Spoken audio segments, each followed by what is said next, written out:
అందరికీ నమస్తే. శ్రీ కొమ్మూరి సాంబశివరావు గారు రచించిన మరొక మంచి సస్పెన్స్ థ్రిల్లర్ డిటెక్టివ్ నవల. శీర్షిక నెంబర్ 444. మూడవ భాగం. అదేమిటండి, నాకిచ్చారుగా, నేను దాన్ని పొయ్యిలో వేసేశాను అన్నది సుందరమ్మ. యుగంధర్ లేచి వంటింట్లోనికి వెళ్ళి 2 నిమిషాల్లో తిరిగి వచ్చి, మీరు భోజనం చేశారా అడిగాడు. వాళ్ళిద్దరూ మాట్లాడలేదు. పొయ్యి వెలిగించనే లేదు. వంట ఎలా చేసుంటారు? అలా దిగులుపడి కుమిలిపోతే ప్రయోజనం లేదు. ధైర్యంగా ఉండాలి. అంతేకాదు, 444 బెదిరింపులకి లొంగిపోకూడదు. లొంగిపోతే మీ అమ్మాయిని ఇక మళ్ళీ మీరు చూసే అవకాశం ఉండదు అన్నాడు యుగంధర్. ఆ దంపతులిద్దరూ మౌనంగా ఉండిపోయారు. దయచేసి ఆ 444 రాసిన ఆ ఉత్తరాన్ని నాకివ్వండి అడిగాడు యుగంధర్ గంభీరంగా. గోపాలరావు సోఫా వెనక నుంచి కవర్ తీసి యుగంధర్కిచ్చాడు. యుగంధర్ 444 రాసిన ఉత్తరాన్ని నింపాదిగా చదివి మడిచి కవర్లో పెట్టి, మీ అమ్మాయికి ప్రస్తుతం ప్రాణాపాయం ఉన్నదని అనుకోవటం లేదు. 444 నిర్మల కోసం చాలా డబ్బు వ్యయం చేస్తున్నాడు. కేవలం ఆమె మీద మోజు వల్ల ఇంత శ్రమ తీసుకుంటున్నాడో లేక ఇతర కారణాలు ఏమైనా ఉన్నాయో ఊహించటం కష్టంగా ఉంది. 444 నుంచి ఉత్తరం కానీ కబురు గాని వస్తే తప్పకుండా నాకు తెలియచేయండి అని లేచాడు యుగంధర్. అంతలో హడావిడిగా తలుపు తోసుకుని ఒక యువకుడు లోపలికి వచ్చాడు. యుగంధర్ని చూసి ఆగిపోయి క్షణం పాటు సందేహించి తేరుకుని, నిజమేనా, నిర్మల కనిపించటం లేదా అడిగాడు. గోపాలరావు తల ఊపాడు. సుందరమ్మ తల వంచుకుంది. యుగంధర్ ఆ యువకుడిని పరీక్షగా చూశాడు. అతనికి 25 ఏళ్లుంటాయి.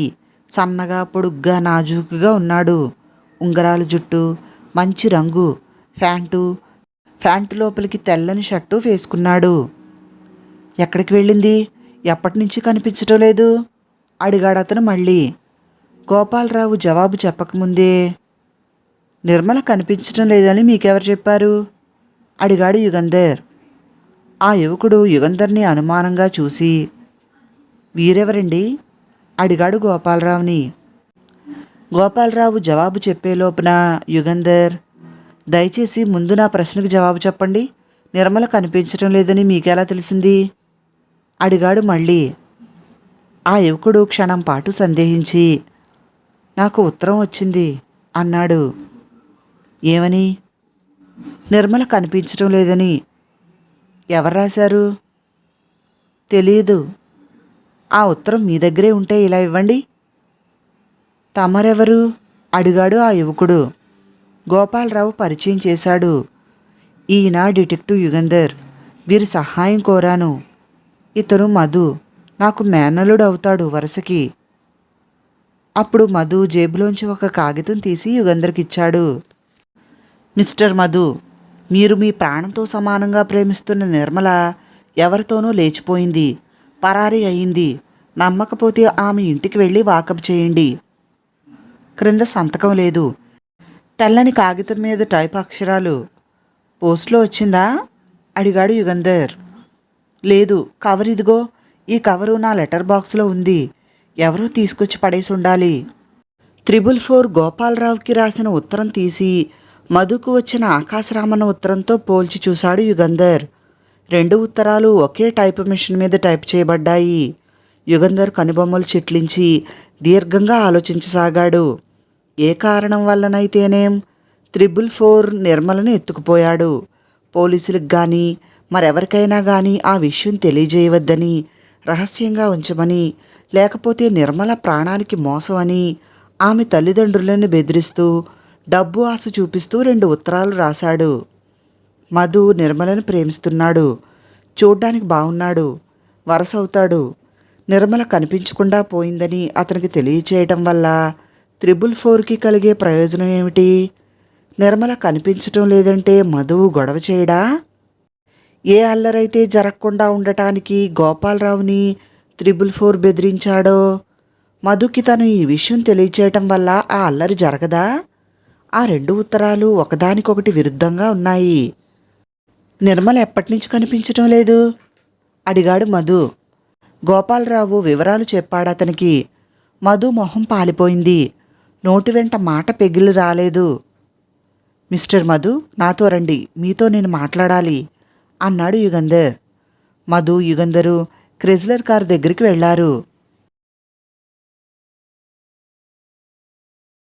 నిర్మల కళ్ళు తెరిచేటప్పటికి మంచం మీద పడుకునున్నది. నుదుటి మీద చల్లగా ఉడుకులాంతో తడిపిన తెల్లని జేబురుమాలున్నది. దాన్ని తల మీద నుంచి తీసేసి లేచి కూర్చుని చుట్టూ చూసింది. గదిలో ఎవరూ కనిపించటం లేదు. కానీ దగ్గరలో సన్నగా మూలుగు ఏడుస్తున్న వెక్కిళ్ళు వినబడ్డాయి.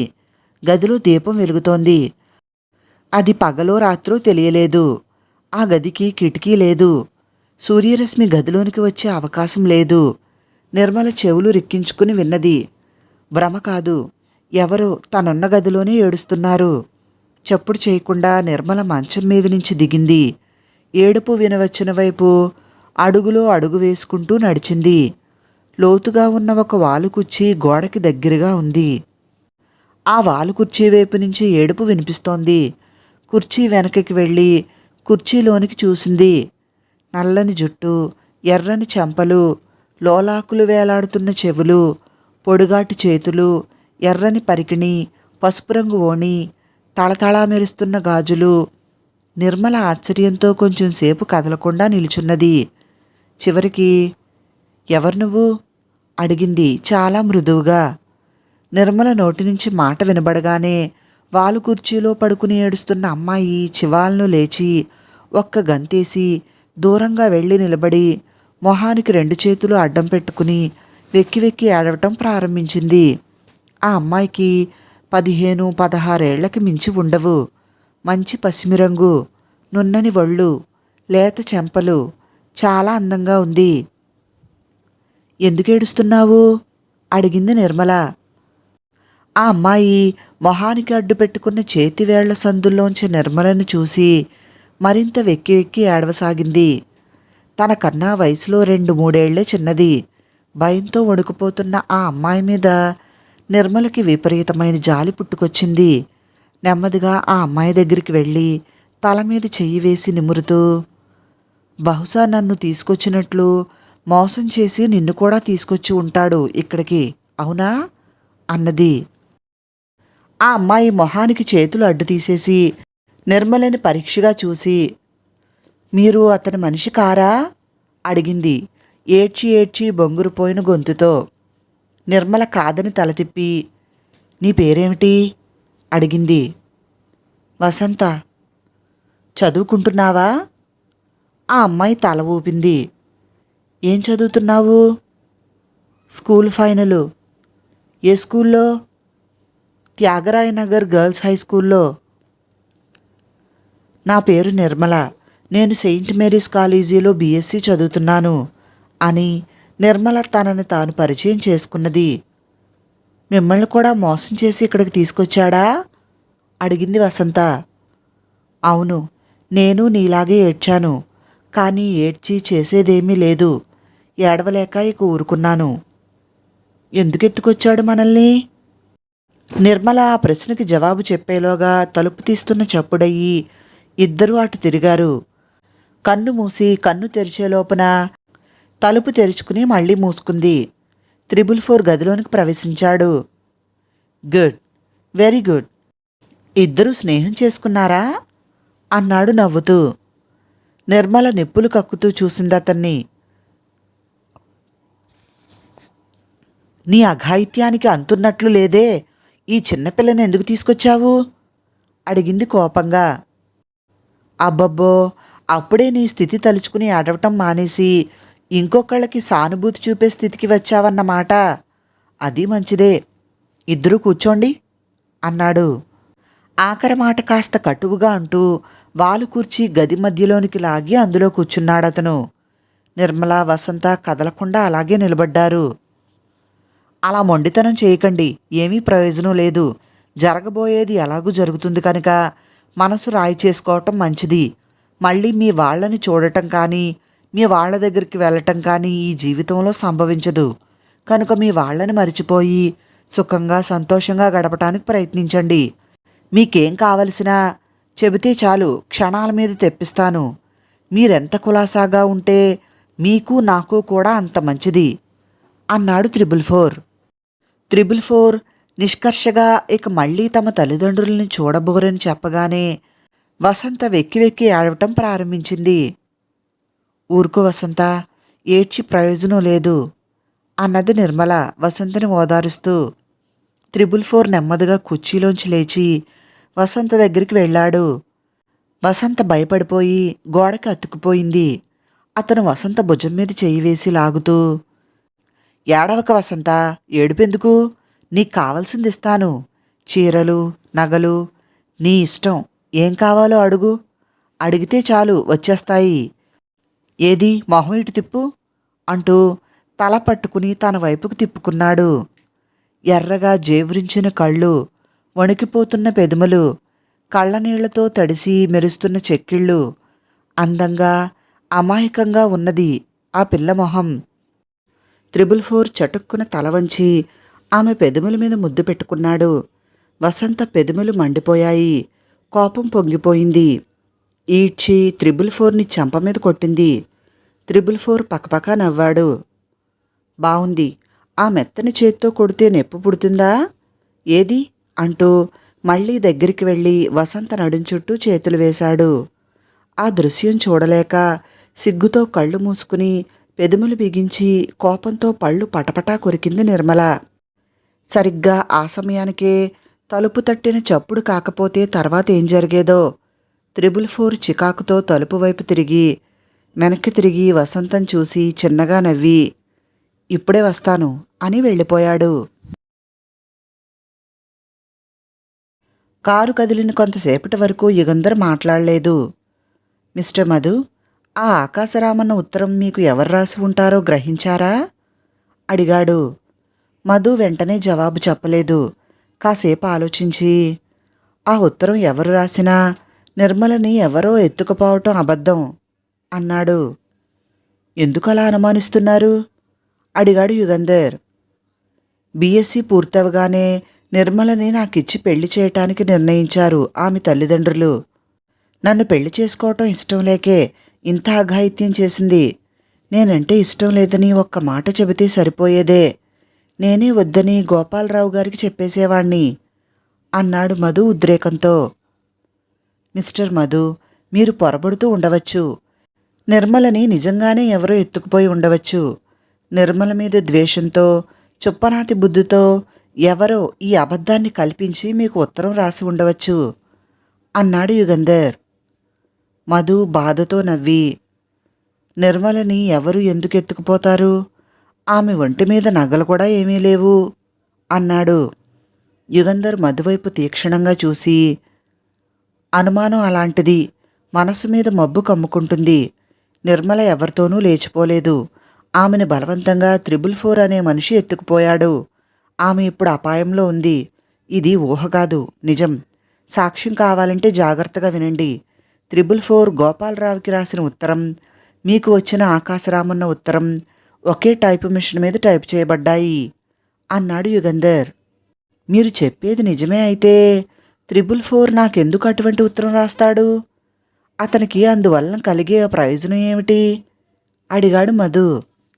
అది నేను ఊహించలేకుండా ఉన్నాను.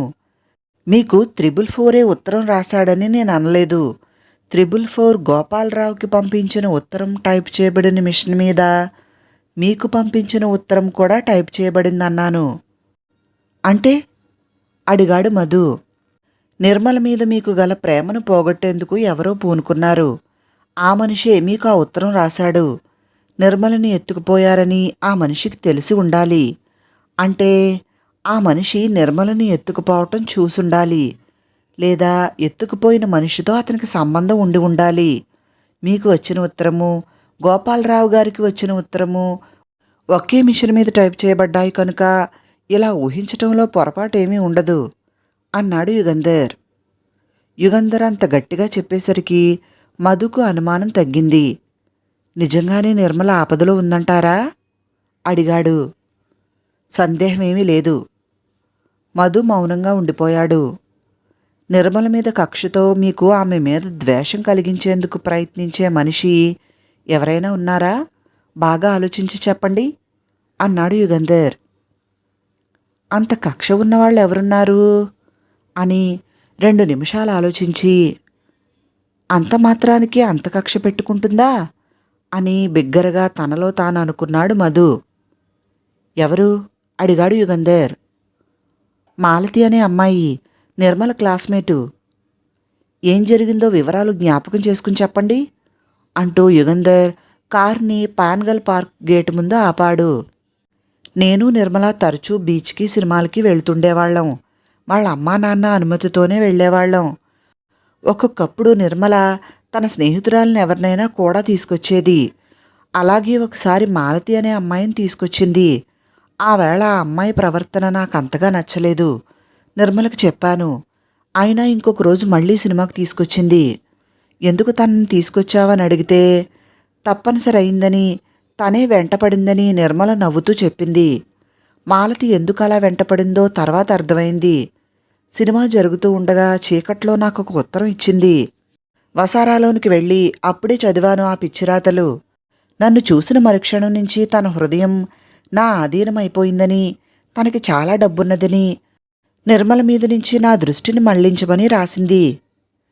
క్షమించాలి, ఇంకెప్పుడూ నిర్మలతో రాక నాకు ఉత్తరాలు రాయకు అని ఆ కాగితం వెనక రాసి అప్పుడే ఆమెకిచ్చేశాను. ఈ విషయం నిర్మలకు నేను చెప్పలేదు అని ముగించాడు మధు. మాలతికి ఎన్నేళ్ళు? అడిగాడు యుగంధర్. నిర్మల కన్నా 2-3 ఏళ్లు పెద్దదిగా కనిపిస్తుంది. ఆమె అందంగా ఉంటుందా? మధు తల ఊపి, నా కళ్ళకి కాకపోయినా అన్నాడు. ఆమె ఎక్కడుంటుందో తెలుసా? తెలియదు. నిర్మల మీద ద్వేషం ఉన్నవాళ్ళు, మీ అనురాగం పొందటానికి ఆమె ఆటంకంగా ఉందని అనుకున్నవాళ్ళు ఇంకా ఎవరైనా ఉన్నారా? అడిగాడు యుగంధర్. మధు నవ్వి, ఇంకెవరూ లేరు. నేను మన్మధుణ్ణేం కాను. ఆ మాలతి కూడా ఎందుకలా ప్రవర్తించిందో ఊహించలేకుండా ఉన్నాను అన్నాడు. నిర్మల జాడలు తెలుసుకోవాలంటే మీరు నాతో పూర్తిగా సహకరించాలి. ఆ మాలతి ద్వారా 444 విషయం తెలుస్తుందని ఆశిస్తున్నాను. కనుక మీరు ఆ మాలతితో స్నేహం చేసుకోవాలి అన్నాడు యుగంధర్. చేసుకుని? అడిగాడు మధు. మీ అంతట మీరేమీ చెప్పవద్దు. మాలతి అడిగితేనే చెప్పండి. నిర్మల ఎవరితోనూ లేచిపోయిందని, ఆమె మీద మీకు పరమ అసహ్యం కలిగిందని చెప్పి మాలతి మీద మీకు ఇష్టం కలిగినట్లు నటించండి. 444 గురించి ఏమీ అడగవద్దు. నిర్మల జాడలు తెలుసుకునేందుకు మీరేమీ ప్రయత్నించవద్దు అన్నాడు యుగంధర్. మీరు చెప్పినట్లు చేయటం అంత కష్టం కాదనుకుంటాను. సాయంకాలం కాలేజీ వదిలే సమయానికి వెళ్ళి గేటు దగ్గర మాలతిని కలుసుకుంటాను. నన్ను గోపాలరావు గారి ఇంటి వద్ద దింపేయండి. నా కారు అక్కడే వదిలి వచ్చాను అన్నాడు మధు. మీ కారు నెంబరు? అడిగాడు యుగంధర్. MSY 19602, నల్ల హిందుస్థాన్. రాజు, సాయంకాలం 4 గంటలకి ముందే నువ్వు సెయింట్ మేరీస్ కాలేజీ గేట్ ప్రాంతాల్లో నిలబడాలి. మధు అనే యువకుడు MSY 19602 హిందుస్థాన్ కారులో ఆ గేటు దగ్గర ఉంటాడు. అతను మాలతి అనే అమ్మాయిని కలుసుకుంటాడు. నువ్వు ఇవాళ నుంచి ఆ మాలతిని నీడలా అనుసరించాలి అని రాజుకు వివరంగా చెప్పాడు యుగంధర్. మాలతికి 444కి సంబంధం ఏదైనా ఉంటే ఆరా తీసి తీరుతాను అన్నాడు రాజు. 444 గాని 444 అనుచరులు గాని మాలతిని ఒక కంట కనిపెడుతూ ఉండవచ్చు. జాగ్రత్త అని యుగంధర్ హెచ్చరించాడు. రాజు బట్టలు మార్చుకోవటానికి మేడ మీదకి వెళ్ళిన కొన్ని నిమిషాల తర్వాత ఎవరో తలుపు తట్టారు. నౌకరు వచ్చి, వెంకటరత్నం గారట మిమ్మల్ని కలుసుకోవటానికి వచ్చారు అన్నాడు. యుగంధర్ అనుమతి ఇవ్వగానే నౌకరు వెళ్ళి వెంకటరత్నం గారిని గదిలోనికి తీసుకువచ్చాడు. 50 ఏళ్లుంటాయి వెంకటరత్నంకి. పొట్టిగా సన్నగా ఉన్నాడు. బాగా ముడతలు పడిన మొహం, నెరిసిన జుట్టు, సగానికి పైగా నెరిసిన మీసాలు, వెండి ఫ్రేమ్ కళ్ళద్దాలు, పంచ, షర్టు, లాంగు కోటు, ఎన్నోసార్లు కుట్టిన అరిగిపోయిన చెప్పులు, ముతక బట్టలు. కష్టాలెన్నో అనుభవించిన వాళ్ళ ఉన్నాడతను. తడబడుతూ జంకుతూ యుగంధర్ బల్ల దగ్గరికి వెళ్ళి నిల్చున్నాడు. కూర్చోండి, చాలా మర్యాదగా చెప్పాడు యుగంధర్. వెంకటరత్నం కూర్చోలేదు. తమరేనా యుగంధర్ అన్నాడు. యుగంధర్ తల ఊపాడు. వెంకటరత్నం గొంతు బొంగురుపోయింది. బీదవాణ్ణి, నా మీద దయ ఉంచాలి, మహాత్ములు మీరు కనికరించాలి అని స్తోత్రం ప్రారంభించాడు. యుగంధర్ ఇబ్బందిగా మొహం పెట్టి, దయచేసి ఏం పని మీద వచ్చారో చెప్పండి అన్నాడు. నా కుమార్తెని ఎవరో ఎత్తుకుపోయారు అంటూ ఏడవటం ప్రారంభించాడు వెంకటరత్నం. కథ కొనసాగుతుంది. తర్వాత ఏం జరిగిందో వచ్చే భాగంలో తెలుసుకుందాం. విన్నందుకు అందరికీ చాలా చాలా థ్యాంక్స్. నచ్చితే వీడియోని లైక్ చేసి నా ఛానల్ను సబ్స్క్రైబ్ చేసుకోండి ప్లీజ్. మరిన్ని కథలు నవలల కోసం డిస్క్రిప్షన్లో మరియు కమెంట్ బాక్స్లో ప్లేలిస్ట్లో లింక్స్ ఉన్నాయి, ఒకసారి చూడండి. ధన్యవాదములు. మీ ప్రసన్న.